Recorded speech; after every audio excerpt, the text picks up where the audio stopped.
નમસ્કાર દર્શક મિત્રો, હું છું રૂપલ લુણેચિયા. સંપૂર્ણ ન્યૂઝમાં આપનું સ્વાગત છે.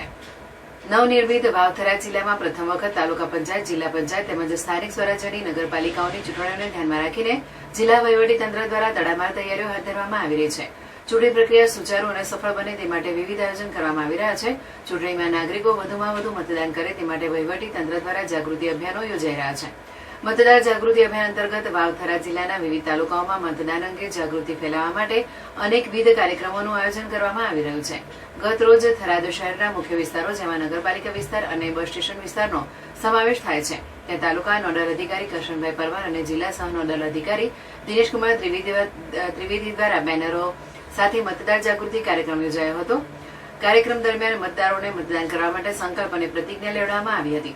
આ ઉપરાંત જિલ્લા મતદાર જાગૃતિ કાર્યક્રમમાં નોડલ અધિકારી તથા જિલ્લા શિક્ષણાધિકારી ડોક્ટર હિતેશ પટેલ દ્વારા પરિપત્ર જારી કરીને વાવથરા જિલ્લાના તમામ શાળાઓમાં આગામી 24 એપ્રિલ 2026 સુધી વિવિધ સ્પર્ધાઓ યોજવા સૂચના આપવામાં આવી છે.